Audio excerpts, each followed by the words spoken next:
cinta bahasa Indonesia, salam literasi.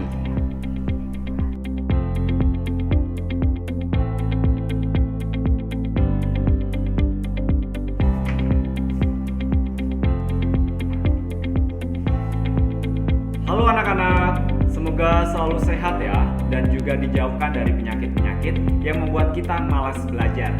Pada kesempatan kali ini kita akan belajar mengenai resensi. Resensi atau yang sering dikenal dengan ulasan buku adalah tulisan yang berisikan pertimbangan baik dan buruknya suatu karya.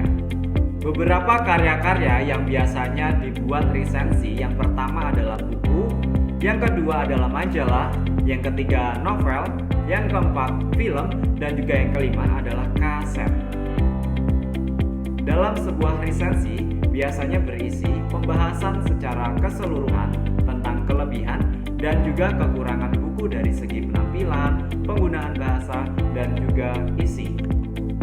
Kesimpulan tentang kelebihan dan kekurangan diutamakan untuk calon pembaca ataupun masyarakat sebagai bahan pertimbangan guna menentukan keputusan tentang perlu tidaknya mereka membaca buku yang diresensi tersebut. Dalam pelajaran bahasa Indonesia, biasanya kita melakukan pembelajaran untuk meresensi dua jenis buku. Yang pertama, buku fiksi, dan yang kedua adalah buku non-fiksi. Buku fiksi contohnya seperti ini nih, ada 1, 2, dan 3. Itu adalah contoh buku fiksi. Selanjutnya untuk buku non-fiksi contohnya seperti ini, 1, 2, dan 3. Ada 3 contoh buku non-fiksi. Buku fiksi bersifat imajinatif, berisi rekaan ataupun fiktif. Contohnya berupa novel, roman, naskah drama, kumpulan cerpen, ataupun kumpulan puisi. Sementara buku non-fiksi bersifat ilmiah, berisi pembahasan tentang pengetahuan secara realistis, informatif, dan juga rasional. Perlu kita ketahui, dalam hal penulisan resensi, biasanya kita mengacu pada sistematika penulisan resensi. Yang pertama harus memuat judul. Judul haruslah menarik sehingga pembaca akan tertarik untuk membeli buku tersebut ataupun membaca resensi yang telah kita buat. Kedua adalah identitas buku. Identitas buku dalam resensi ini biasanya memuat informasi-informasi ini. Nah, informasi-informasi itulah yang biasanya membuat pembaca tertarik mengenai isi bukunya. Yang ketiga adalah pendahuluan. Dalam hal pendahuluan ini biasanya diuraikan mengapa pembaca harus membeli buku itu ataupun mengapa kita tertarik dengan buku tersebut. Dalam pendahuluan ini memperkenalkan pengarang dan juga tujuan pengarang dalam penulisan buku tersebut. Selanjutnya yang keempat adalah inti ataupun isi resensi. Ini yang paling lengkap ataupun yang paling penting. Bagian ini merupakan bagian yang paling penting dalam hal penulisan resensi. Pada isi resensi ini biasanya berisikan ulasan ataupun sinopsis dari isi buku tersebut. Pastinya kalian harus membaca terlebih dahulu buku secara keseluruhan ya.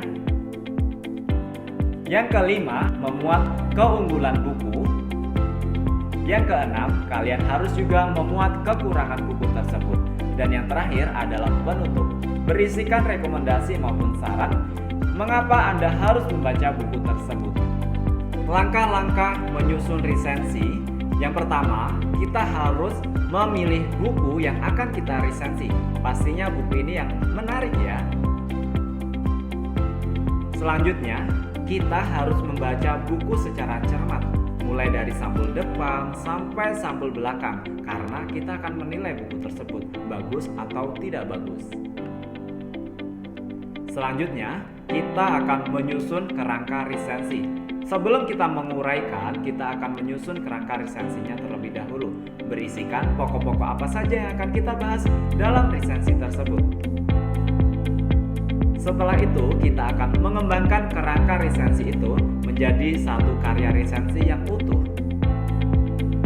Selanjutnya, kita dapat mengedit ataupun memperbaiki kata-kata yang kurang pada penulisan-penulisan di karya resensi yang kita buat ini.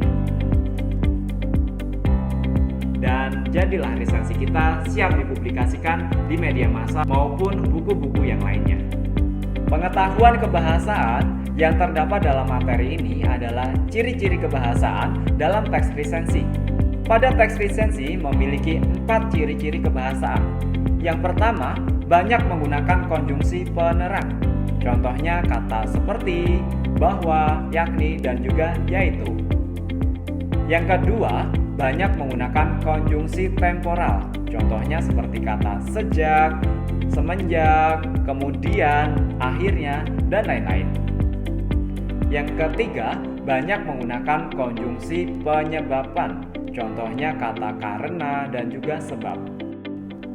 Yang keempat, menggunakan pernyataan-pernyataan yang berupa saran ataupun rekomendasi pada bagian akhir teks. Hal ini ditandai oleh kata jangan, harus, ataupun hendaknya. Ya. Terima kasih anak-anak telah belajar bahasa Indonesia. Harapannya seluruh pemuda-pemuda Indonesia seperti kalian semuanya mencintai bahasa Indonesia. Saya mengajak seluruh generasi pemuda Indonesia untuk selalu melestarikan dan juga mencintai bahasa Indonesia. Karena bahasa Indonesia adalah bahasa nasional kita yang harus kita banggakan. Cinta bahasa Indonesia, salam literasi.